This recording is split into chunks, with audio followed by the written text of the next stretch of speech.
Hanımlar beyler, Prens oyuncularıyla gerçekleştirdiğimiz Prens Talks'a hepiniz hoş geldiniz.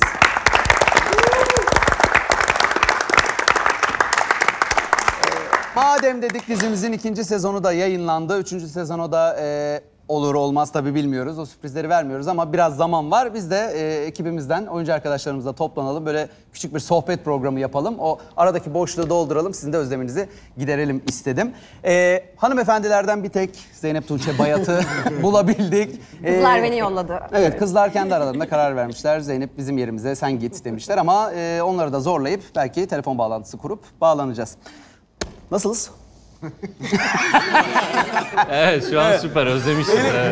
Elim ayağım durmuyor amatörlükten tabii ki. Normalde böyle bir işimiz yok, sunuculuk falan. Ama sizlerle olmak çok keyifli, özlemişiz. Ya diziyi çektiğimiz yerdeyiz. Sete böyle ilk gün gelmiş gibi olduk az önce. Mercimek köfteleri yendi, börekler atıldı ağza. İlk gün heyecanı oldu hepimizde. Nasıl 2. sezon tepkileri? Sen bana soruyu soruyorsun ama 9 kişiye soruyorsun ya. Ben aslında Çağdaş'a döndüm gibi hissettim. Evet, tamam. Hemen ben Çağdaş'a döndüğüme göre sen anlatacaksın. Vallahi çok şeyler size de oluyor mu bilmiyorum böyle. Yoldaki tepkiler böyle çığ gibi büyümeye başladı. Böyle daha ufak tepkiler vardı. Sonra gitgide mahalledeki çocuklar top oynuyoruz mesela. Onlar gelmeye başladı. Abi sen Prens'teki Tenyo değil misin falan. Oğlum sen O kadar izliyor musun? gizlenmeme rağmen sakalım böyle. Allah Allah falan. Şeyi artıyor. Ya bayağı büyüdü bu tepkiler. Bu çok hoşuma gidiyor tabii benim de. Aslında Filip'e sormak lazım tepkileri. Yani asıl tepkiyi. Filip bu sezon. Rahmetli Filip mi diyelim? Tekrardan hoş geldin. Benim bantı vardı boğazımda sen gördün. Bir bant taktı kızım. O yorumlar geliyor değil mi sana da? Abi Çok, bantlayın şunun boynunu, ne olursun geri gelsin. Niye öldün ya? Biz gülmek için izliyorduk da işte falan. Onlar çok oluyor. Bantlayın biz hiç garipsemeyizler çok oluyor. İşte Tenyo 1. sezon Tenyo kafasında okla yaşadı oynadığı kafasında. için. Sen de şeyle oynarsın abi falan onlar oluyor. Ama sosyal Etkilemiş. medyada falan çok ciddi bir Filip Evet. hashtag'iyle. Yani senin yüzünden anamıza bacımıza söyledim. Bize çok söylediniz. Siz de bir linç Biraz- yediniz galiba değil mi orada? Bize çok Size söylediniz. biraz Çok yönlendirdim abi evet. Ama hiç beklenmeyen bir anda oldu ya. Yani istemsiz böyle Türk insanının ağzından bir şey olduğu zaman bir şey çıkar ya. Bir küfür. Yani o oldu ve küfür de bize çığ gibi büyüdü yani. Vay be. Olabilecek en güzel Hakkınızı ters helal edin. köşelerden biriydi ya. Güzel oynadığın için. İçin bekleyip. Yok Bu güzel oynadığını kesmek mi gerekiyordu acaba bu tepkileri almamak için? Böyle şeyler mi olması gerekiyordu? Yani abi. Çok güzel oynadın da o yüzden oldu diyoruz şimdi. Teşekkür ederim. Hayır yok ben o sahneyi çok güzel oynadın o yüzden sana tepki Güzel alıyorum. öldün mü diyor? Güzel öldü yani. Gerçekten ölmek çok zor bir şey bence. Yani buradan seni tekrar tebrik etmek istiyorum. Eyvallah çok sağ olun. Ya öldün çıkabilirsin şimdi falan.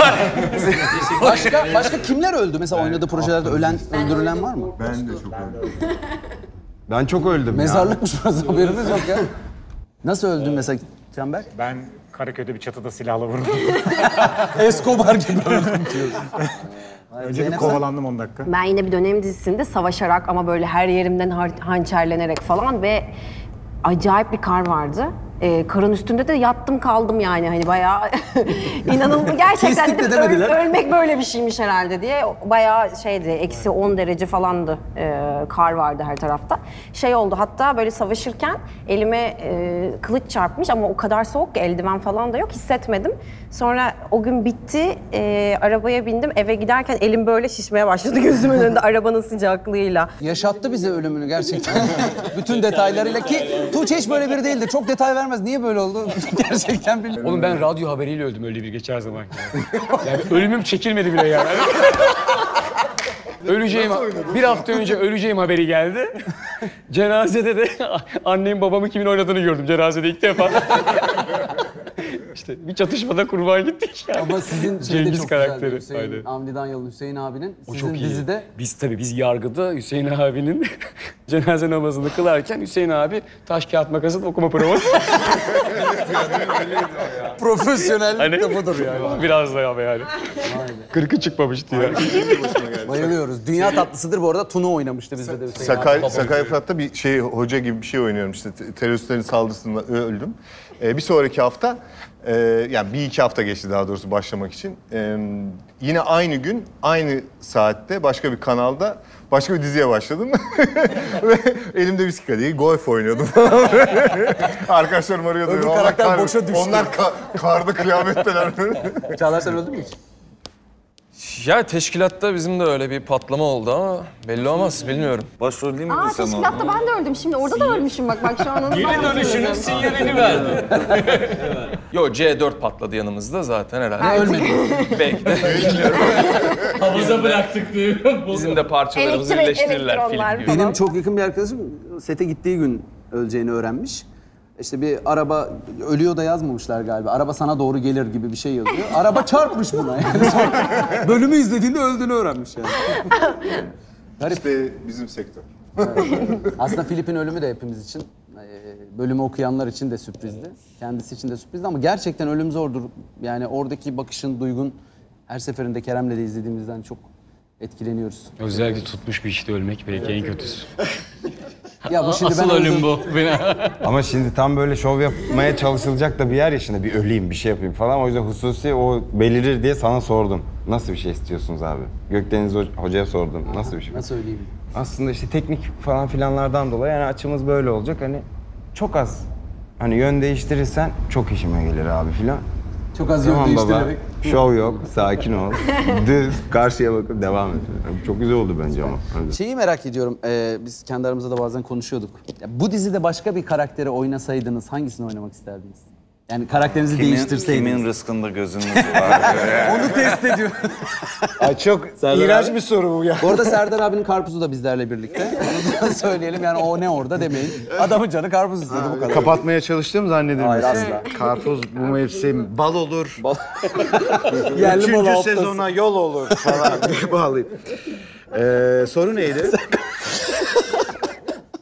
Kaleş olmasan kim oynamak isterdin? Kaleş Manin olmasa. bittiyse.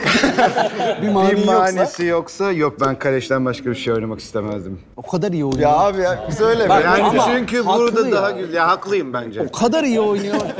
Ya Serdar abinin ikinci sezonda tahtına koştuğu bir an vardı ya. Yani belki 4 ve yani Kerem'le öldük zaten burada izlerken de 4-5 kere izledim tekrar geri sarıp. Yani bir insan bir şey bu kadar aşkla koşamaz. Tutku işte o. Sion'a hiç öyle koştuğunu görmedim. Gördük mü? Görmedik.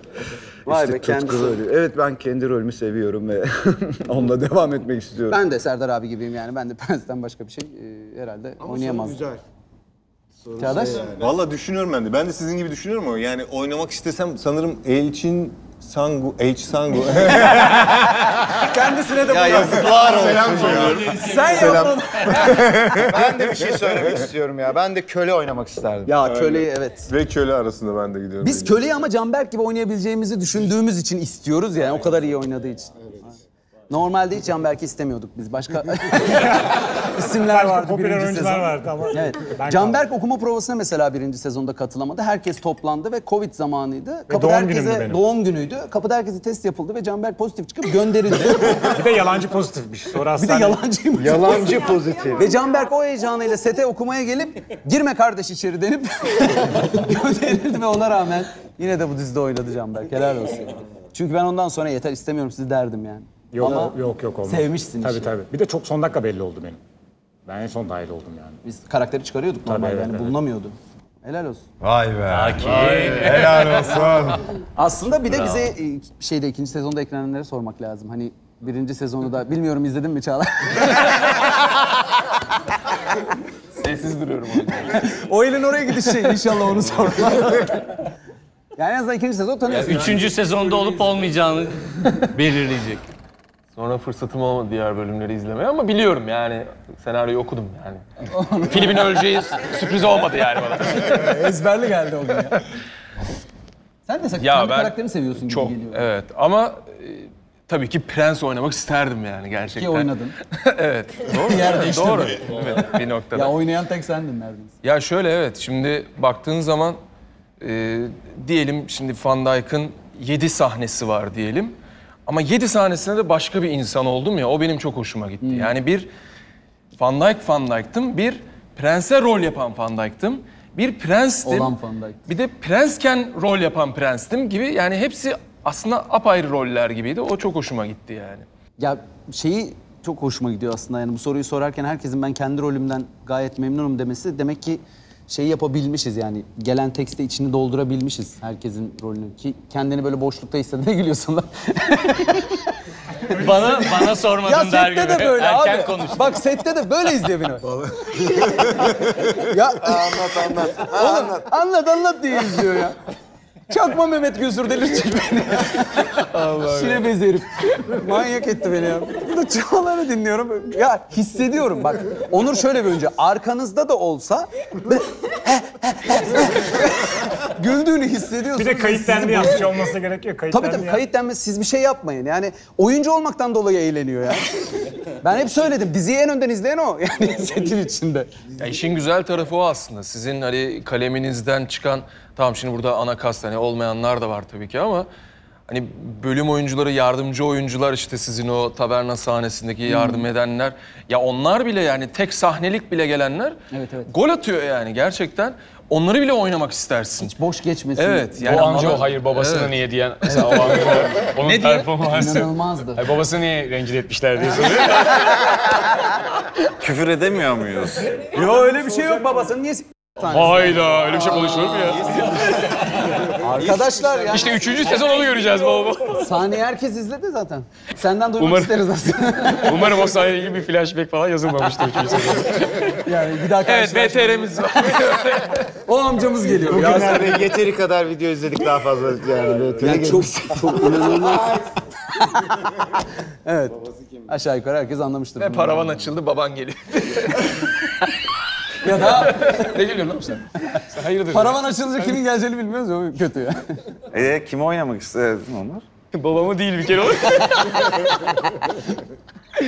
Abi bir şey söyleyeceğim. Ben gerçekten herkes çok iyi oynuyor ya kendi rolünü. Öyle bir şey yok yani. Çok zor. Prens tamam çok dişi bir karakter. İnanılmaz dişi bir karakter tabii ki de gerçekten. Ama bir şey söyleyeceğim abi nasıl oynayacaksın ki? Adam yapmış. Tabii ki onun üstüne çıkamazsın. Hani Serdar zaten. abinin üstüne bir şekilde zaten çıkarsın. Hani o Şöyle bir baktı kimi harcayabilirim diye. Ve Serdar abiye patlama. Kim karpuz Yani- diye düşündü. ben de yani Elçi değil de hani belki Elçin Sangun'un hayatı şekillesi. Elçin Sangun'un. Aslında şey değil yani mesela derim ki ben Haşari oynamak isterim. Ama yani Haşari oynayan kişiye de oynadığı için değil. Ya o rolü eğlenceli olduğu için. Mesela ben Filip'i oynamak isterim. Ölüyor ya. Çok hoşuma gidiyor. Ya müthiş bir değer katıyor. Mesela Van Dijk oynamak isterim. Geliyor ve bir etki ediyor işe. Tamam ben de Tenyo. Şu an burada itiraf ediyorum ve görüşmek üzere ama... Yo ben en başından beri çok beğeniyorum zaten seni. Ve rolü de çok iyi oynuyorsun ve böyle ilk böyle ulan ben de oynardım ya. Aa, çok güzel rol Ne güzel dediğim. bir şey bu ya. Valla bizim için Oyna. de çok güzel. Yani zaten Yani bir tane düzgün rol var, onun kaptım duygusu olmaması kimsede, yani şu olsa şu da çok güzel olurdu ya demesi. zaten iyi ki diyorum hani çok memnunum Lark'tan. Onur'la Ben bu de arada abi. benim de Aranızdaki- güldüğü için ilk Ben de sezon memnunum Lark. ilk sezonda ikililerimiz daha çok oluyor. Sürekli yan yana olduğumuz için, güldüğü için sahnemin yarısı yok. Her sahnede 3 plan falan. Adım Bunu- çıkacak ya. Kusura bakma söyleyeceğim artık. Adın niye yani. çıksın canım? Hani Bu- bir iki bugün tane artık sahneden her şey- bahsediyoruz. Peki yine bu sene aramıza katılan Çağlar gibi bizi çok mutlu eden, hakikaten biz oyunculardan yana çok şanslı bir diziyiz. Hiç boşumuz yok. O yüzden de kendisi burada bir kez daha Çağlar gibi ona da teşekkür etmek istiyorum. Hep birlikte bakıp onu biraz utandıralım istiyorum. Ve aynen. Hanımları zaten yani Kadınlar Çağı başlıyor diye biten bir dizinin ilk programında tek kadın olması var. İşte başlıyor yani. Ya başlıyor ve bitti. Tek başlıyor gibi bir şey Çok oldu. korkuyorum bana Prenses abla ne olur Kuzey unutsun diye mesajlar geliyor. Prenses abla. Kuzey Ne unutmaz olur da ya dedim iyi ki, sloganda. Artık. Yani dedim Kerem'le artık Giray'a söyleyelim biz elimiz mahkumda yazarlarsa oynayacağız yani unuturuz. Tamam unutmayız, uzatma Tuğçe. bilmiyorum. Ne hissettin? Allah aşkına valla yani bu kadar erkeğin arasında olmakla ilgili yani hiç gerilme. Ben çocukken de Kim iyi erkeklerle oynuyor? oynadım. Birazcık Haşarya gibiyim. Hatta yani onu oynamak gibi değil de hani benim normal hayatımdaki kişiyi yazmışsın gibi. Benim çocukluğum da hep öyle geçti. Vallahi. Onun gibi hani birazcık böyle hep erkek çocuklarıyla oynardım. İşte beni tekvandoya gönderin, beni şunu yapın falan diye böyle. Kuzenler falan mı hep erkek? Yo yani mahalleden arkadaşlarım. Çünkü böyle kız çocukları birazcık daha ne bileyim hani atıyorum bir kursa gidiyorlar, bir şeye gidiyorlar, okula gidiyorlar, ailesi götürüyor bırakıyor. Ben her yere kendim giderdim, her şeyi kendim yapardım yani. Bir de ne demek yani kız çocuğuyum diye bana şey mi yapıyorsunuz falan diye bayağı feminist haşaryalı. olmuş. Aynen. Tam haşaryalı. Feminist olmuş. O yüzden herkes şey diyor bana hani yani haşarya sensin herhalde. Hani senden şey yaparak seni tanıyan biri yazmış herhalde falan diye. Çünkü gereksiz eşim de hep söylüyor. Yine feminizm başladı galiba biz bir bekleyelim falan diye. O bir anlatsın rahatlasın falan diye. Ama gerçekten hani müthiş bir ekibin içine dahil oldum ve çok da heyecanlanmıştım ki doyamadım. O da ayrı mevzu. Yani geldi, gitti, bitti, gitti gibi bir şey oldu. Yani kimin olacağı, kimin olmayacağı yani hiç belli olmaz. Bu masada belki 3-4 tane ceset var, haberi yok. Burada gülüp eğleniyorlar. Bu arada Çağlar izlemedi de bir düşünüyor, ölüyorum gerçekten. Ulan falan. Nedir hakikaten yeri gelmişken 3. sezondan beklentileriniz? Hani biz biliyoruz tabii ki Kerem'le bir şeyler ama siz dizinin akıbetiyle ilgili, kurduğumuz dünya ile ilgili neler olur diye düşünüyorsunuz? Ben tahta geçtim bir kere. Ha, kral olmak Tabii istiyorsun. Yazdın. O rüya sahnesi. Suyla yazdım onu. Kim gider diye bakıyorduk ya. Bir şey söyleyeceğim, spoiler falan gibi. Yok, sizin aklınızdakileri soruyoruz böyle aslında. hani- herkes bir şeyler düşünüyor ya. çünkü. Ya mesela 3. sezon yapsan nasıl yaparsın? Osmanlı'ya gidilebilir. Evet inşallah gidilir. Osmanlı orada ayrı bir yani renk de katar sonuçta. Katar, bizce de. Nasıl hani bu sezonda kuzeye gidildi. Ayrı bir atmosfer de olur. Osmanlı'ya gitmesi kadar bomba bir şey olabilir mi? Bomba bir fikir yani. O bir de gitsin orayı Nasıl patlatsın aklıma geldi yani. ya benim bu arada En başta. Osmanlı değil mi ya? İyi ki söyledim. Hiçbir yerde söylemediğimiz bir şey nereden geldi? Japonya olmaz mı abi? Japon yapıştırıcısı icadı olmuş gibi falan. Ha? Kısa bir ara mı o zaman? Herkes rızkında. Herkes onu kovalıyor tabii. Kölelik nerede yoksa oraya gidelim. Yani Japonya'ya gidersek diyorsun orada yapıştırıcıyı bulurlar Yani mı? şey çok güzeldi. Benim ilk sezonda en çok sevdiğim Piç puş sahnelerden. puş. Ya evet, o benim için ayrıydı. Ama savaş çıkacak, komşulara gidiyoruz ama komşularla aramız kötü deyip flashbackler giriyor ya. Yani Şey, sırtlarla. evet abi, yani gerçekten efsaneydi yani. Öyle bir şeyler olursa yine... Evet, o sistem bizde çok tatlı çalışıyor. Kesinlikle. Bir şeyi bazen konuşmak, bazen göstermek. Arnavutluk düğünü falan gibi işte. İkinci sezon da öyle başlıyor. İkinci sezonda flashbackler falan, o flashbackler kullanıyor. bence... Aslında biz de şöyle gelişiyoruz Kerem'le. Yani yazdıkça ve çektikçe ne reaksiyon alıyorsa hani bunun başka versiyonlarını nasıl yapabiliriz'e geliyor iş. Ama ikinci sezonun birinci bölümdeki o flashbackler çok sevildi. Yani hakikaten senin bir demir soba gibi koştuğun kamera. Evet abi, o neydi öyle abi ya? Atı Ya çok öldürecektim ilk çekti ya. sezonda. Bak hatta ölüm ya. de değil mesele. O çok çekti. Yani ilk sezonda da işte gözüne makyaj yapıldı. Saatlerce o makyajla Atın arkasına durdu. bağlanıp Atın sürüklenmedi arkasına mi? bağlandı. O Uçurumda gibi bir şeyden düştüm. Ağaç o demir tüme şeyle işte haşarya falan derken kaskı kayıyor. Bir yandan atın üstünde. Kimse at kullanamıyor bu arada arkadaşlar bizde. Yani biz hiç şeyi oynamadık, kullanamamayı. Öyle bir şey yok. Kullanamadık. Ama abi ders aldığımız atlılar gelmedi ki. Sen hiç Hani biz yani at eğitimi almadık. At insan eğitimi aldı. O at gelseydi diyorsun. Ya şeyde birinci sezonu değil miydi? Yan yana savaş finalde hani o savaş sahnesi vardı ya. Onur arkamızdan böyle tık tık atıyla yürüyor. Orası gerçek yani. Bak biz şöyle anlatayım. At eğitimi dersine gittik. Kerem ata bindi ve indi, dedi ki ben at binmeyeceğim. Ben elimde getireceğim. İzleyin birinci sezonu. Sadece elinde atla geliyor Kerem. Onda bile tedirgin. Ben hırs yaptım. Dedim ben bir şekilde ata bineceğim. Derya'yı attan düşürdüm ben. Çekimler sırasında. Evet, at düşerken Derya'yı da tutup düşürdüm. Sonra bıraksa Derya kendi düşünce ben düşecek. kalktım, dedim ki Derya düştü, bir yardım edin bana. Yani çeken de benim. Zaten Onur'un, Bahadır'ın ve Çağdaş'ın da atla ilişkisi şu. Allah'ım inşallah sabit durur hareket. Onur'un ki son savaş sahnesinde birinci sezonda hatırla. Ya en iyi Serdar abiydi gene. Onur'un ki gidiyor. Ve onun kadrajdan çıkıyor, şey de diye bir şey de diyemiyor. Böyle kukla gibi. En arkada bir yerlerde Onur'u çağırıyorduk ama Serdar abi, yani yemin ediyorum helal olsun. O dörtlü en son sahnede tek atı getirip durdun ya yanımızda. Ben bugün bitmez demiştim o iş. Çok zor Sen bir gündü yaptın ama ve oynadın. çok zor bir gündü. Yani sağ olsun bazı arkadaşlar çok bizi yani motive ettiler. Performanslarıyla. O dersler Onur'u sırasında, şunu kullandı. anlatmak istiyorum lütfen iznin olursa. Dersler sırasında bir kadın, çok tatlı bir hocamız vardı. Çok iyi. Kerem'e bütün o hani tatlı sert tavrıyla diyor ki hayır yapacaksın, dur bakalım. O tedirgin oldu, adam istemiyor yani belli artık. Artık böyle 15-20 dakika sonra Attım ya senaristim ben. Bitmeyeceğim de atamam. Ben kendime yazmıyorum diyor ya. At sahnesi bitti. Kadın var ya. Bu kadar geri Tamam yani tamam. Ama burası da getirdi Kerem'in yani. Bineceksin. Bir de Serdar abi mesela şöyle bir şey de var. Kafese koyup gönderdiğimiz sen 1. sezonda gitti Serdar abi. Küfür ettik arkasından şey yaptık. Sahne bitti. Serdar abi hala gidiyor. Hani telsizle gelin artık falan deniliyor. Gelemiyor. Köpek saldırdı kafese böyle orada. Evet. Bayağı da gitti. Hiç hatırlamıyor musun? Evet. Lan sen anlatınca hatırladım ya. Bayağı orada köpek saldırısı. helal Abi olsun. haberimiz yok. Gözden kayboldun çünkü.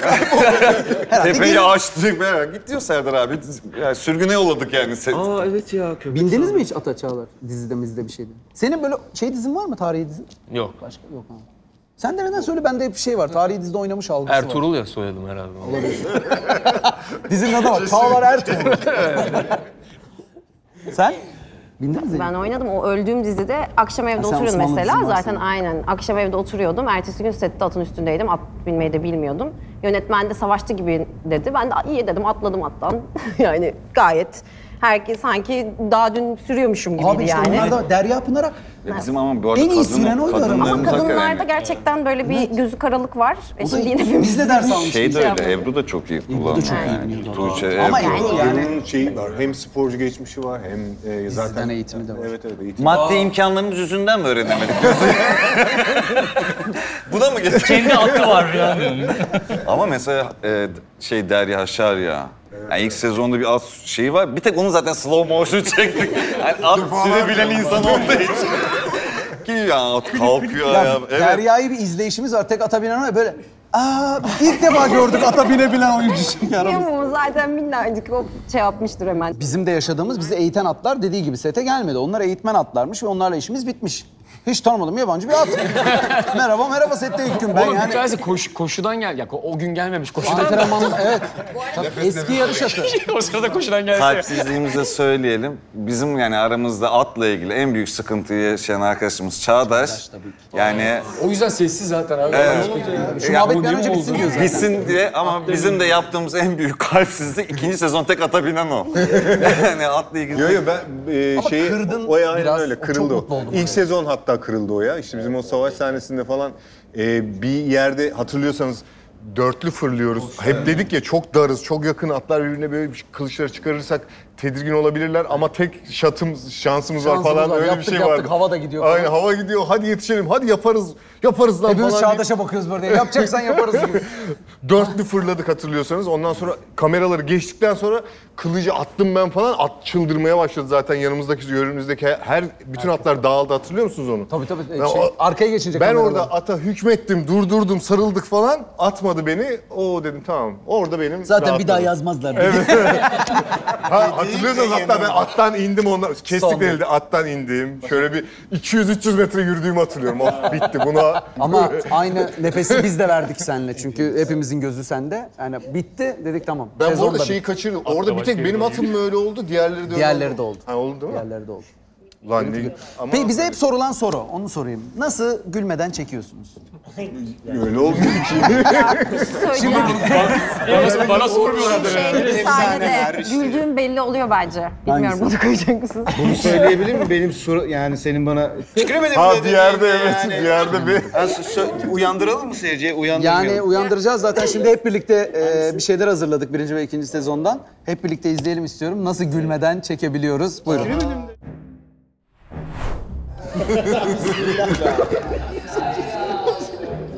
Abi dur. Belki de biraz daha. Onunla şey yapalım. Bir duralım. Bir duralım. Bir duralım. Şimdi az önce anlattığım Ya şeyi bravo. burada hissedeceksiniz. Mesela Onur'a kimse şu an hiçbir şey yapmıyor. Onur'a kimse müdahale etmiyor. Hiçbir arkadan yandan uyaran yok. Şimdi Onur'u ne yaptığını hep birlikte izleyelim. Çok ısrardan abi özür dilerim tamam. Zaten söylemişiz lafımızı galiba. Sonunu onlardan mı? Yani onu biz onunla şey yapalım. İlgileniriz. Benim oğlum koridorlarında geziyordu. Ne yapıyorsun sen burada dedi. Ha böyle gidiyorum dedi. Meczup gidiyorum dedi.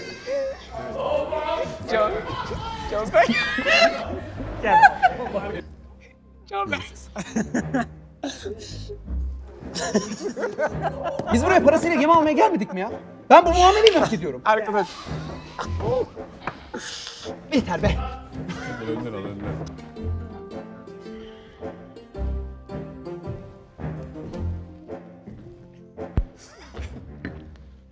Gülen de kafasını baykuş gibi çeviriyor ya ters tarafa. Görünmediğini sanmak.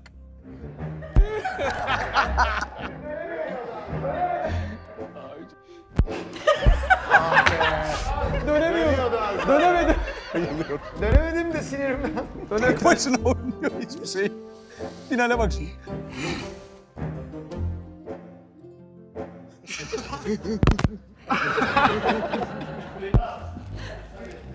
Devam tabut mu? Evet, duralım. Duralım. Bizim gerçekten ikinci sezonda en zorlandığımız yerlerden biri gemideki dev ahtapot sahnesiydi. Zaten günlerce, haftalarca aramızda bir geyik olarak da dev ahtapot kaldı. Canberk genelde şeydir, kendini tutan taraftır. Ama Canberk'in birazdan ifadesini zaten diziyle izleyenler bilecektir. Canberk'in ağzında bir sürü gıda ile bize dönüp dev ahtapot mu dediği yere gerçekten dayanmak mümkün değil. Sanırım bir 20 tekrarın burada birkaç tanesini izleyeceğiz. Buyurun. Devam tabut mu?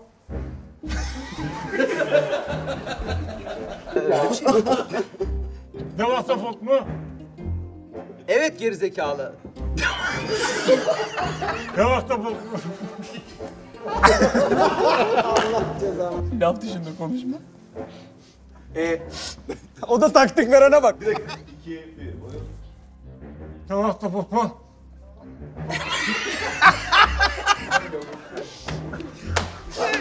Hadi yapacağız. Allah'ım yapacağız. Çok iyi, çok iyi. Oğlum dizi burada bug'ı olamaz bu dizinin ya. Devam etmesi lazım. Çok iyi Canberk. Kerem görüp... Ağzına fışkıracak şeyleri ceviz tıkıyor ağzına. Yemekten yaşamış gibi oluyor. Daha kötü yani. Açlıktan onu yapmışlar. Her şey harika şu an. Her şey olması gerekiyor. Dinliyorum. Benden alma kardeşim herhangi bir adını. Ne o diyor ondan Ya bir durdursanıza bir şey diyeceğim. Bir dakika dur al. Oha ilk defa görüyorum hayatımda. Şimdi 10. take'den sonra şöyle bir şey oldu ya, kimse bana bakmıyor. Onur'a dönüyorum, bir de Onur'u görüyor kamera, Onur havaya bakıyor. Bahadır gemiden dışarı bakıyor. Sen zaten sana dönünce şöyle bir şeyler yapıyorsun. Benden alma kardeşim. Bak orada şimdi duyamadık. Ben böyle dedikten sonra Canberk diyor ki ondan alma bundan alma. Bak bir dinleyelim bak. Bir çok Ben az nereye bir bakacağım oğlum? Bak çok az bir geri alsınlar lütfen. Çok az bir geri 10 alabilir saniye miyiz? falan. Aynen. Her şey olması gerektiği gibi.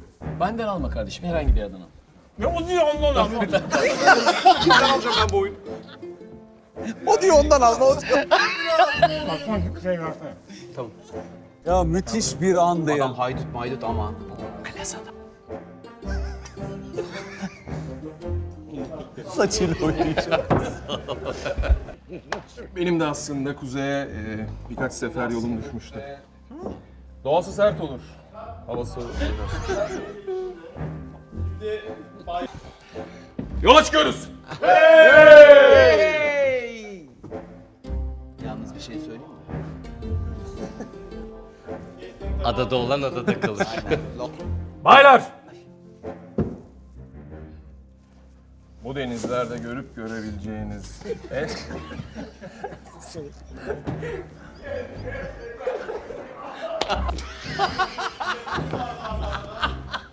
Çağlar hiç bozmadı. Bir şey kaçırmak istemiyorum. Ne diyecektim lan ben burada? Kanımız tok sırtımız pek olsun falan filan bir sürü. Bir şey diyeceğim bu zaten... Dans edin! Dans edin. Neden sen vicdan azabı gibi benim şu anda peşimdesin? Ben burada 40 yılmış bir korsan barındayım. Senin için siktim belanı. Ne kadar buradayız?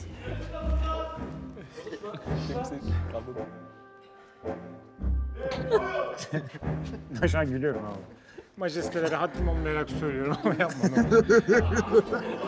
Hiç kamera beni çekiyor, hiçbir şey yapmıyorum. Gözünü başka yere de çevir bak ne olur.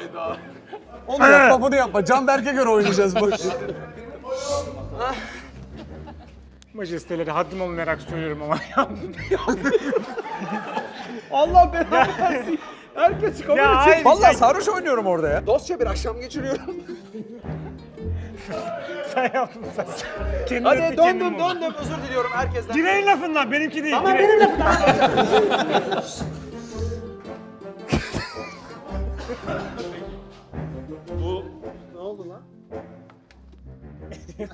Kolyem yok.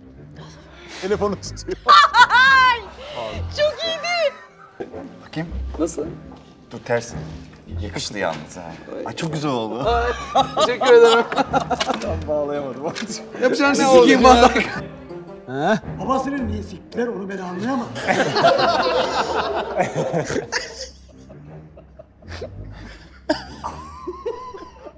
Böyle bir şey olabilir Ama böyle değil mi? Ya böyle yol bu yani değil mi?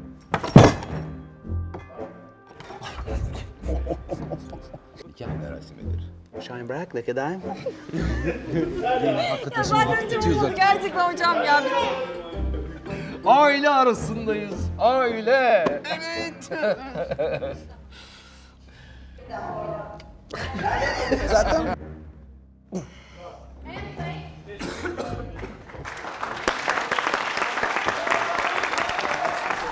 Fenomen oldu o şarkımız işte. Bir yerden esinlendiniz mi gerçekten? Çalmış ya, belli çalmış. ya Wellerman'den çaldı Çağlar getirdim.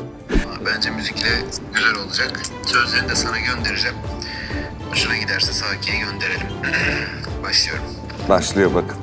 Kanalımıza abone olup buraya yorum yapan arkadaşlarımız arasından 5 tane sevgili dostumuza Prens'in 2. sezonunun bütün oyuncular tarafından imzalanmış afişini yollayacağız. Abone olursanız öyle deniyor değil mi? Yorum yaparsanız seviniriz.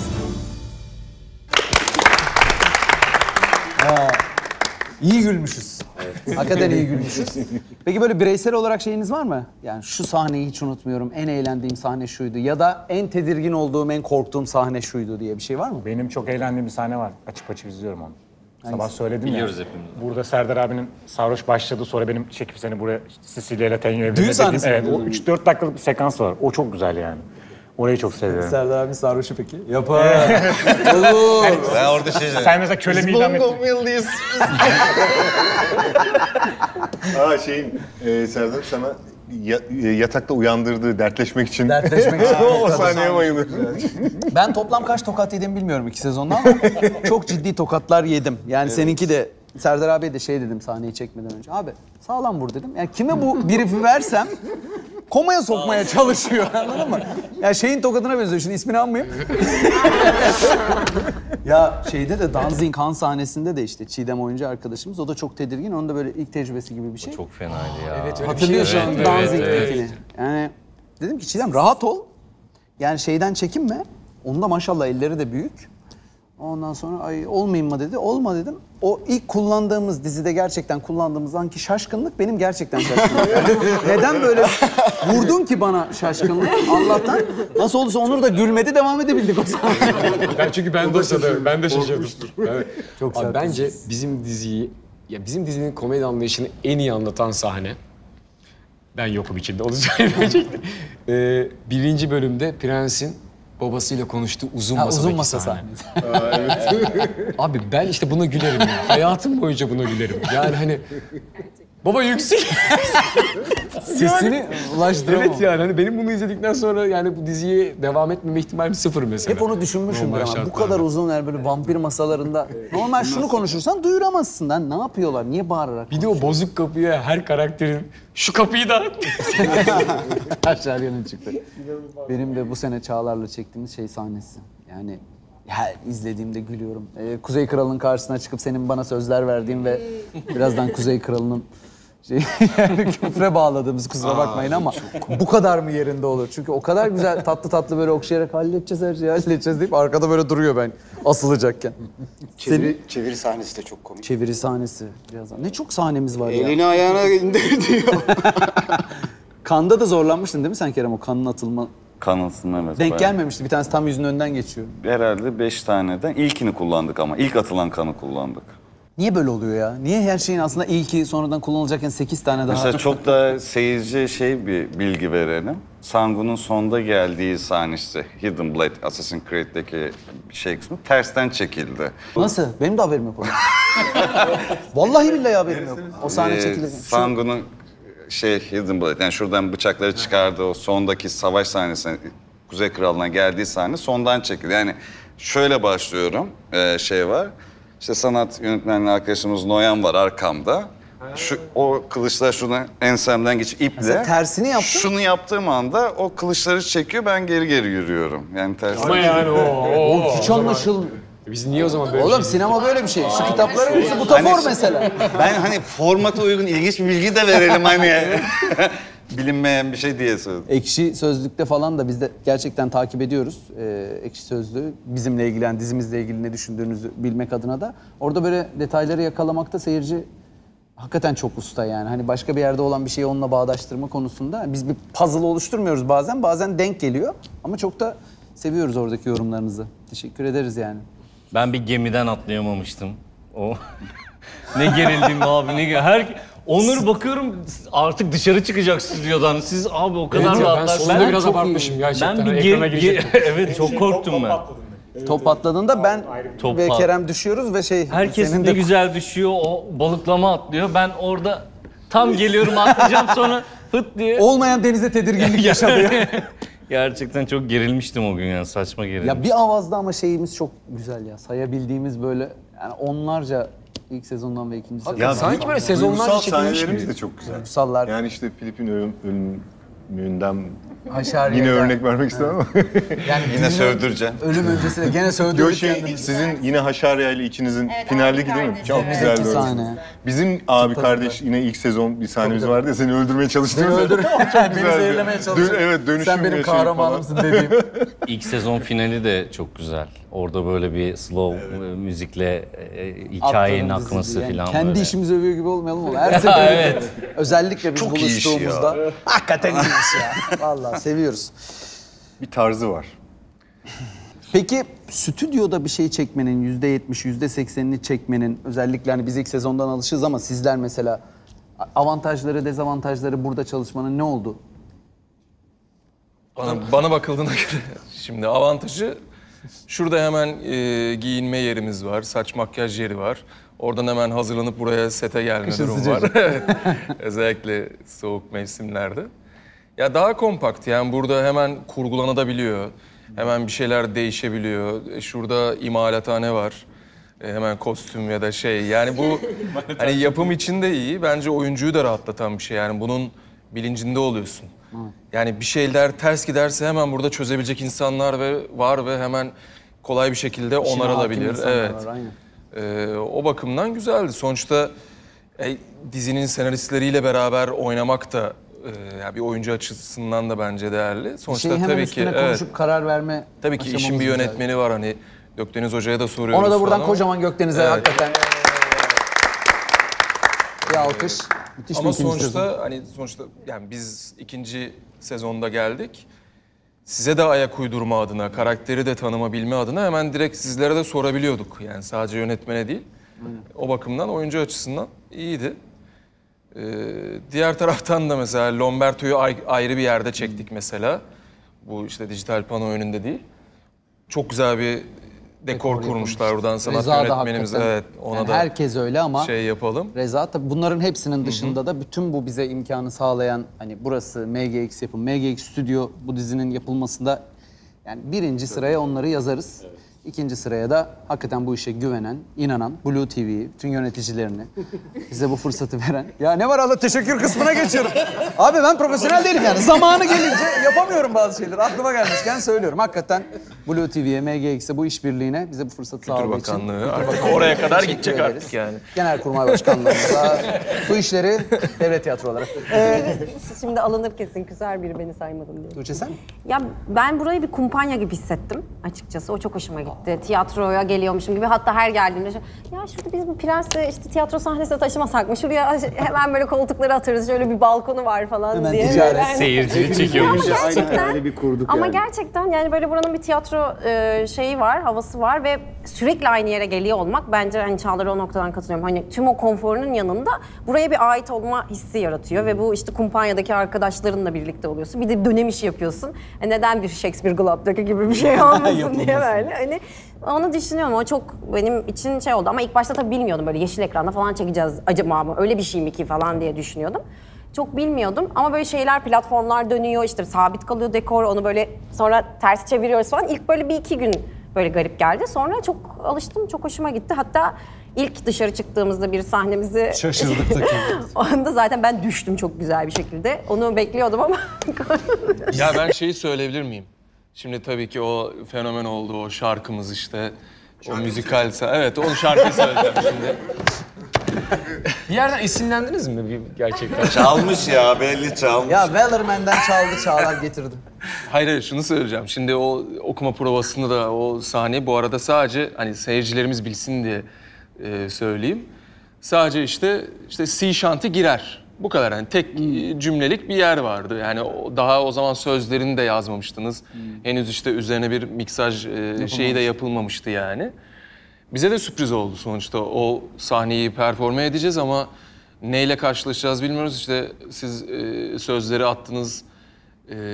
Neydi ismi? Saki.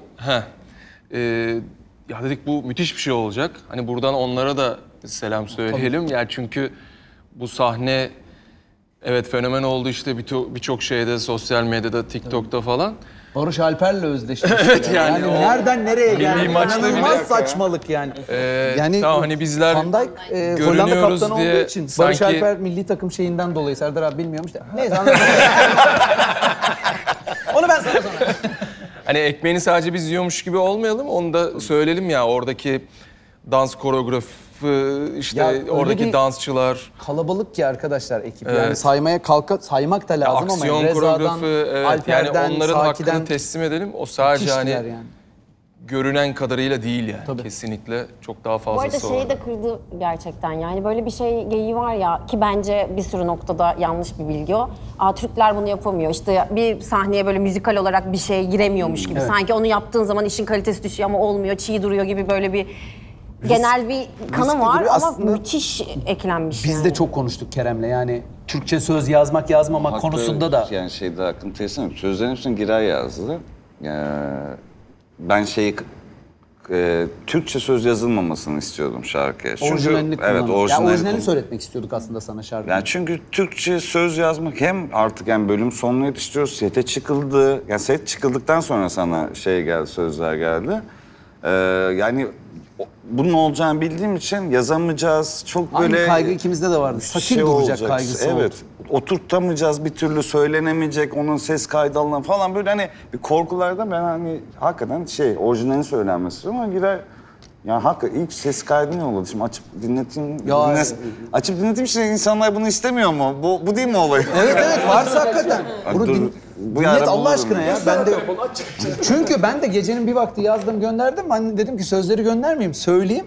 Gibi çocuk şarkısı gibi geliyor. Yani ulan gönderdik bunu da dedim. Kerem de sever böyle şeylerle kafa yapsın. Dedim malzemeyi de verdik kullanmazsak yarın öbür gün adamda öyle bir şarkı olacak Allah elimizde. bilir. Mesela ben şunu bir açayım da yani ne olduğunu belki bir şey çıkarsa bunu kullanmayız. Yazma şimdi ben tabii böyle müziksiz falan söyleyeceğim ama bence müzikle güzel olacak. Sözlerini de sana göndereceğim. Hoşuna giderse Saki'ye gönderelim. Başlıyorum. Başlıyor bakın. Gece denizlere sis çöktüğünde ölüler fısıldar ismimi sessizce saklanır hainler alçaklar gölgem bile görününce ne mutlu bizlere Kaptan Van Dijk görür önümüzde Saat 1'de attığı mesaja bak. Yelkenlere kara bir ayaz Söylüyordu ha. titredi Van Dijk bile buz kesti tasladım ona gecenin kör vakti bu vahşi kelebekti ne Sarıyorum biraz. var artık yeni bir kaptanımız var artık adını haykırın. Yeni bir kaptanımız var artık. Gülmeye sinir bozulmuş hayat. Sana doğru bozuldu. Ne yapıyorum ben Var artık adını haykırın. kaptan, Kendi vahşi kendine kelebek 2x'e almışsın. Orada Can şey geliyor terasa bir şeyler dolduruyor bana. Kaptan başı kelebek kaptan. Böyle bir şey ben çok kötü söyledim tabii de. Çok kötü söyledim tabii ben de. Yani bunu gönderdiğinde evet çalışır dedim yani sözler şeyi. Hakikaten o yüzden hakkını teslim etmek Yani hiç gerekiyor. revizesiz yani şu haliyle yaptık yani. Evet. Hiç sıfır Bütün revize. şey ama yani bir şarkıyı yaptık ama sahnenin o sahne olması, senin, hakikaten sanat ekibinin, bütün oradaki dansçı arkadaşların, geri kalan herkesin orada o dünyayı yaratmasıyla ilgiliydi. Yani yaratamasaydık garip gureba bir sahne olacaktı. Şarkının sözü, müziği, şeyi falan değil yani. Hakikaten onu, o etkiyi verebilmek. 4 saate yakın Biz- bir süre çektik. Yani söylediğim versiyon da şey böyle. Güçlü şey yaparak söylüyorsun, kavrayıcı söylüyorsun yani. Ya şöyle şimdi ben hiç yapmadım daha önceden böyle bir müzikal gibi ama şimdi aksiyon sahnelerinde işte bir koreografi çalışılır. Ama ben genelde şey derim yani biz burada çalışıyoruz ama bunu değiştirmeye hazır olun çünkü sahnede her şey değişebiliyor. Ya o çalıştığın şey çöp de olabiliyor. Onlar da bizim işte koreograflar çok güzel hazırlamışlar ama dedim bunlar değişecek. Hazırlıklı olun. Sakın şey yapmayın, Mekana yani göre, kendinizi şey, şartlamayın süreye çünkü göre. çok değişti. Yani ben dedim hatta burada şeye çıkayım, orada Ceketini kendimi çıkarmayı bırakayım. orada bulduk evet, mesela yani senin şöyle durup. orada ortaklaşa bir şeyle güzel çıktı. Bir de şu zorluğu da var şimdi. Ben orada tabii ki söylüyorum ama üstüne ses de eklenecek ama şimdi kurguda nereden kesecek, hangi heceden Nereye derken bağlayacak o da kolay değil. Yani buradan miksajı, kurguyu yapanlara da teşekkür etmek lazım. hepsi, yani hepsi. o da işin yarısı orada çünkü. Ya niye yani mesela Türklerde böyle bir şey var. Adam mesela böyle bir sahne çekecekse 6 ay hazırlanıyor. Ne çekileceği belli, herkes belli. Ölüm kalım olmazsa herkes gelip aynı şeyi yapıyor. Ya bizim ama sürekli günün sonunda çözüm üretmeye Yapımcıya odaklı bir sitem herhalde adamın dükkanında. Ben bu işi konuşmadım. Bu işte böyle bir şey asla yok. Hiç olmadı. Ama hakikaten günün sonunda yazanların orada olmasının şansı hep biz Kerem'le aynı şeyi konuşuruz. Ya orada hemen nasıl çözeriz? Hızlı hızlı yapmaya geliyor. Yapacak kişinin işi ne kadar sahiplendiğiyle alakalı. Yani biz o konuda yani Prens üzerinde hiç burada yüzünüz var da arkanızdan çok konuşuyoruz, atıyoruz, tutuyoruz o ayrı da. Yani işi sahiplenen insanlarla yapıyoruz. En son işte Çağdaş, ya biraz sessiz olabilir miyiz falan diye bağırıyor. Çağlar bağırdı. Çağlar bağırıyor. Çağdaş hep bağırıyor. Ne zamandı ya? Şeyde Lomberto çekerken ama sisin içindeyiz şeyiz ama arkadan bir gürültü geliyor ve kaydı durduruyor. Yani bu işi Orada sahiplenmek işte şeyi dedik aslında. biz işte abi adam. Her şeyi duyamamış. Evet, duyamıyorum. Bir susun lan diye şey olunca işi sahiplenmek bizde odur ya. Adam burada para basıyor Allah Allah. Yoksa adam şeyde yani koreografi doğru çalışsaydınız yapardın Yapsaydınız, falan da. ben karavanıma Oradan gidiyorum dersin. şey dediği doğru, barın üstüne çıkıp kendine atma şeyini orada buldular işte çalıştıklarını Çağlar'la. Ya şey çok güzeldi. Hani ben gerçekten hani ilk böyle bir ekibe geldiğimde ilk günde okuma provası olur biraz heyecanlanıyorum yani geriliyorum. Ama onun dışında hani oynarken de ya hepimizin başına geliyordur belki. Ama oynarken de böyle şey oluyordu ilk zamanlarda. İster istemez sahneyi oynuyorsun yani normalde sadece yönetmene bakarsın. Ben ilk defa yazarlarla birlikte de çalışıyorum. Hani şeyi de bilemiyorsun işte tam dozajını bilemiyorsun doğru yerden. Böyle bir de yavrum sonra gelenler için çok zor ya. Göz göze bakıyorsun. Ondan sonra bir alışkanlık oldu. Sahne bitince ben böyle bakıyorum nerede Güray var, nerede Gören var onlara bakıyorum. Hep de böyle bir kıyamam böyle bir gözlerle böyle bir rahatlatma, bir onay verme. Hani seçtik artık seni yapacak bir şey yok. Ne oynarsan kabulümüz hadi artık. Repliği at. Şeyde bile düştüğümde bile yani böyle sahneye bir anda Ya girdim. ne düştü ya. Düştüm ve normalde ben de bozmam. O kadar artık saçma bir şeyler olduk. Sinirlenmiştim bir de böyle bir anda. Niye gireceğimi söylemiyorsunuz? Bir anda en önemli sahneye giriyorum Koş falan. dediler ve koşmaya başladım. Dedim. Giray böyle baktı iyi misiniz? İyiyim falan gibi bir şey demişim galiba. Sana hiç kibarlığımı Allah'tan son bozmam gündü. var. Ya o dozu Normalde ayarlama hiç. meselesinde sen kendini yalnız hissetme. Ben 2 sezondur buradayım. Ben hala ayarlayamıyorum. Ya bir yerde böyle içimden şey Çağdaş'a çıkıyor. her sene başı rot balans. Tak. Gerçek değil de birazcık şurada şöyle mi yapsam? Biz kardeşiz nasıl olsa. Şurada şöyle yapayım falan diye arada Her sabah gidiyorum da. sette mesela Çağdaş'ta sahnemiz oldu her sabah. Önce şurada köşede. Ben Çağdaş, sıkıştırıyorum şunlar, bak şunu böyle. şöyle Tamam yapayım. abi, Bak o öyle. orada şöyle yapayım. Bak yuvarlanırım şöyle Sen bugün de şöyle Tenyo yaparım. oyun oradan devam. Hatta birkaç saniyenin sonuna eklediğim olmuştur böyle bir şeyler eklediğim. Ya siz sonra kurguda Kurguda bakarsınız. Şeyde bu arada benim okuma provasında öyle unutmadığım bir anım var. Hatırlıyor musunuz bilmiyorum da. Şimdi zaten kalabalık bir masa 2. sezon. O beni çok şaşırttı. Bir geldim bir sürü insan falan. Bir arada böyle şey oluyor. Ben bir lafımı okuyorum ama diğer lafıma kadar çok süre vardı. Ben de çevirmedim sayfaları. Sonra benim yerim gelmiş. Herkes bana bakıyor. Sayfayı da bilmediğim için majesteleri dedim. Gerçekten de o yazıyor. Ya budur zaten diye. Majesteleri dedi. Bizi gömdü burada ama olsun. Hayır ya. Tahmin değil mi? Şöyle bir fenomen oldu. Hala yaranamadık ya. 7. bölümün başı. Beraber işte o kavga sahnemiz. Ya o çok güzel ya. Ya şöyle de bir mesela sorumluluk oluyor. Şimdi burada sizler böyle ilk sezonda çıtayı öyle bir yükselttiniz ki yani hem seyircinin gözünde bir noktadasınız. Biz sonradan gelmişiz hani sizin seviyenize geliyor olmamız lazım yani orada.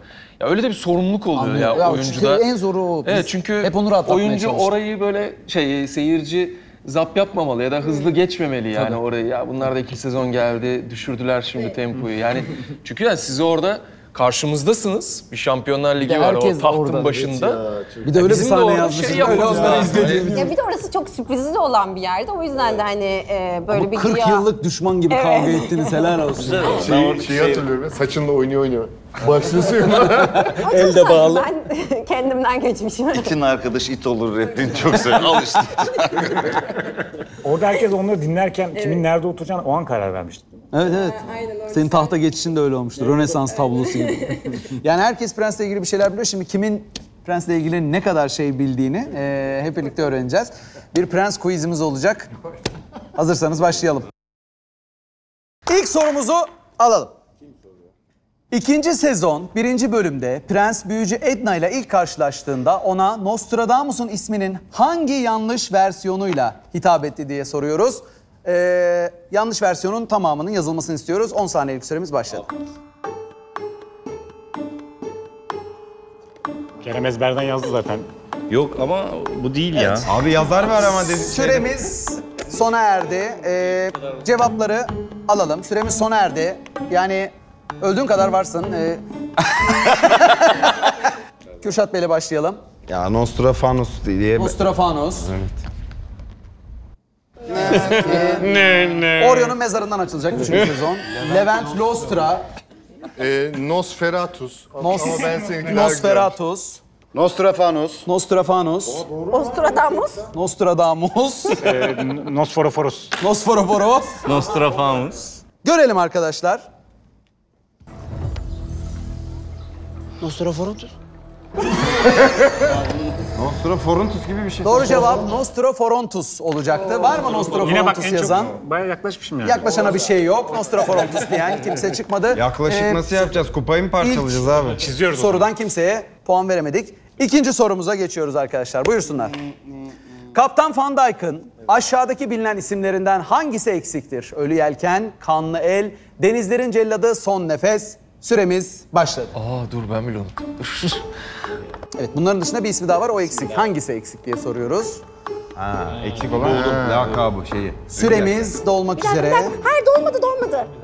Ve 3 diyorum, 2, 1 ve ne yazık ki süremiz doldu. Cevap verebilenlerden cevapları alalım. Ne yazık ki boş, göstermene gerek yok. Sen kalk git istersen, seni yoruyor gibiyiz biz. Mavi Korku, Çakır. Oğlum o başka dizi. Serdar Bey'de de ne yazık ki Tuğçe Hanım'da Ya yok. ben mavi bir şey... Mavi Yok cevap yok. Mavi kabus yazdım. izleyelim arkadaşlar. Abi Mavi Korku da filmdi. Onu yazacaktım ya. Buyurun izleyelim. Size bir isim takmışlardı. Neydi? Mavi Kabus. Sahneyi oynayan... Ben oynadım diyorum. Bu soruyu özellikle seçtim ki aynı anda aynı cümleyi söyleyen 2 kişi de burada. Yani Mavi Kabus'u beraber söylüyorlar. Ne yazık ki istediğimiz sonucu alamadık. Elde edemedim. Kimse dizi Maviden izlemiyor. yarım puan alabilir miyim hocam? Kerem 1 puan aldı ama ne yazık ki senarist olduğu için Kerem'e puan veremiyoruz. Buyurun 3. soruya geçelim. Peki doğaçlama sahnelerden puan alabiliyor mu Kerem? Hiçbir şey alamaz. 1. sezon 1. bölümde Prens çarşıda bir sihirbazlık numarası yaptı. Bu sihirbazlığı yaptığı satıcı ne satıyordu? 10 saniyelik süremiz başladı. 1. sezon 1. bölümde. Dım dım. Dım dım. Hocam cevap verebilir miyim? Dım dım. Dım dım. Kimse rezil olmasın diye bir tane kolay soru sorduk. Herkesin yüzü gülüyor. Dım dım. Onur buna da gülücük koy, Tım sen tım. gülmeyecek. Evet. Sanıyorum herkes yazdı. Süremiz doldu. Kürşat Bey'le başlayalım. Çarşaf. Çarşaf dedi. Bravo. Çarşaf. Çarşaf. 2. soru. Tavşan. Yumurta. Bravo. Yumurta Ben dendi. kumaşçı. Kumaşçı. Ben- İnanılmaz bir Ben de yere gidiyor kumaş. kumaş. Yumurta. Yumurta. Yumurta. Yumurta. Buyurun seyredelim neymiş doğru cevabımız. Aa yumurta. Ne güzel. Çok severim. Bak. Bak. Kolay gelsin. Çarşaf yazan var. Ben bakmıştım. Yani Evet, benden tavşan bakın. yazan var. Tavşan ne? Dizinin birinci sezonunda oynamamış olmam benim tavşan yok ettiğimi düşünmen için yeterli bir sebep mi bilmiyorum. Birer puanlı 3 arkadaşımız var. Yarışma gayet heyecanlı devam ediyor. Quiz'e 4. soruyla devam ediyoruz. Buyurun. Stefanos kabul edilmedi bizim değil mi? Ne yazık ki. Tam ismi istedik. 1. sezon 7. bölümde Macar kampında Prens Macar Kralı Louis zehirli bir otla zehirlemeye çalıştı. Bu otun adı neydi? Ama bunlar 10 çok saniyelik kazık abi ya. süremiz başladı. Şun ya bu otun adı. Ya nasıl? Hayatımın en başarılı olduğum başka sınav. bir şey. Bu başka bir şey. İnanılır gibi değil. Şimdi geri Sorular zor diyor adam 2 sezon oynadığı diziyle ilgili. Çok enteresan. Evet. Bilmiyorum. 5 saniyede ben süre veriyorum. Nasılsa hiçbir şeyden haberleri yok. Çakır, tavşan falan yazacaklar. Aynen ya. Evet, süremiz. Ya rezillik. Süre mürebber mi? Gülen surat çizecek. Evet. Ve de şaka da yapıyor utanmadan. Çok enteresan. Buyurun süremiz bitti. Kürşat Bey'le başlayalım. Otun adı neydi? Sen? Ya salla belki tutar. Gene bir şey yok. Bot. Bot mu? Bilmiyorum abi Evet. ot yani o değil Buyurun. yani. En azından bir şey dengeli. Ada çayı denmiş. Karabaş otu. Bravo. Bravo. Bir Louis şeydi. Vuitton. Geçelim. Tuğçe Hanım. Evet öksü otu. Sizde de öksü otu. Buyurun seyredelim neymiş cevabımız. Yalnız öğrendeki siren otu. Yağında sülfür var. Evet 4. sorudan da kimseye puan veremedik. Evet, burada gidişattan vereceğimiz Şu puanlar anda falan. 3 tane 1 puanlı Keşke arkadaşımız var. seyircilerle aynı anda yapıyor olsaydı. Keşke. Bak güzel oldu. Bunu başka yerde yapabiliriz. Son sorumuza geçiyoruz. Bakalım bir birincimiz olacak mı yoksa 1 puanlı 3 kişi mi olacak? 2. sezon 4. bölümde Kuzey'de evlenmek için gelen kaç aday vardı? Buyurun. Dur sayacağım. Şeyi sayıyor muyuz? Bum bum. Batu'yu giden. Bum bum. Vallahi sorun şekli belli. Sayacağım. Cevap veremem. Dur. Bum bum. Bum bum. Bum bum. Bum bum. Oğlum puan 1 puan alacaksınız. Evet. Evet. Sesli saymayın bence. Süremiz şu anda rejiden bana gelen... Ne geldi? Kulaklığım da yok ama rejiden bana böyle bir ilham geldi. Evet süremiz bitti diye düşünüyorum. Buyurun cevapları alalım. 9. 9 dendi. 7 ve çok eminim. 7 ve çok eminim dendi. 7. Benden 7 gördü, dendi. benden 8. gördü. Hayır. 8 dendi. 6. 7. 7 dendi. 12. 12 dendi. Sahnede de var ha. 10 dendi. Sana 6. helal olsun be. Sana 6. helal olsun. 6 dendi. Buyurun. Kaç tane evlenmek için gelen adayımız varmış bakalım. Baylar, öncelikle davetimi kabul edip Kuzey'e gelmeniz büyük bir incelik. Sandu evlenmeye gelmediği için toplamda 8. Ama ya olmaz ya. Tek bir şeyle mi? Ama bir şey söyleyeceğim. Bu Detayı soruda şaibe vermiştik. olabilir. Sonuçta ikinizden biri karışmaya katılmıyorsunuz. Karışmaya yarışmıyorsunuz mu? Bilemediği gibi konuşmayı da bilmiyor. Çok enteresan bir insanla birlikteyiz yani. Yarışmaya Karışmaya yarışmıyorsunuz diyor. Koşu koştu, yangın yandı. Evet. 8. Kimler bildi? Ben. 2 puan Vay be. Yok başka Çağdaş Hocam. ve başka yok. 8. Doğru cevap. 8. Çağdaş seni alkışlarla tebrik ediyoruz. Gerçekten bravo. Ve sana kupayı vermekten şeref duyuyorum. En bilgili, 2 puan. dizisine en hakim, arkadaşlarını tanıyan, 2 puanla yaptığı şampiyon işi oldu izleyen, abi. İtalya'nın şampiyonluğu senin gibi. de kağıdını almak istiyorum. 8 Bir abi. utanç tablosu olarak bunu da MGX'e asalım. Hayatımda ilk defa kupa alıyorum. 8 bir de çarşaf yazdık koca oyunda. Tebrik ediyoruz Onurcuğum. Çok keyifliydi arkadaşlar. Çok teşekkür ederim. Bakayım onu. Bakarsın sonra. Benim evde fotoğrafını çekeceğim ben şöyle. En Oradan bilgili bakarım. prens oyuncusu 2024. Yani bu tekrarlanacak demek mi? 2025. Evladına bir selam gönderelim şuradan ya. Tarihi bir not düşsün. Ne? Gelince dünyamıza. Hadi bir video ya. Hadi bir oğlana bir şey söyle ya. Oğlum merhabalar. Sen doğmadan önce böyle şeyler yaşıyorum. Sen doğduktan sonra başıma neler geleceğini bilmiyorum. Seni dört gözle bekliyoruz. Oğluma buradan bir alkış. Şaka. Şaka ya şaka. Ya Ben hakikaten istedim ki yani böyle bir program gibi bir şey değil bu. Bir kere yapacağımız bir şey. Bu sezon aramızda 2 ile 3'ün arasında böyle hem sizi görmek istedim gelebilenlerle hem de böyle keyifli sohbet edelim istedim. Geldiğiniz için çok teşekkür ediyoruz. Son sözlerinizi alalım o anlamda. Şey olarak soruyorum. Atıyorum seyircilere de atıyorum alta yorum yapmayı bırakmayayım yaparlar ya böyle. Hani onlara da belki bir soru sorup ne bileyim olanlara aslında afiş evet, bir şey olur. Tatlı bir sürprizimiz var. En son söyleyecektim zaten onu. Onun için Ben kimi yazmıştım ya? Ha doğru. En çok boş konuşanı. Bunu senin söylememen lazım. Canberk'ten bekliyordum. Evet kanalımıza abone olup buraya yorum yapan arkadaşlarımız arasından 5 tane sevgili kardeşimize, arkadaşımıza, dostumuza Prens'in 2. sezonunun bütün oyuncular tarafından imzalanmış afişini yollayacağız. Abone olursanız öyle deniyor değil mi? Yorum yaparsanız seviniriz.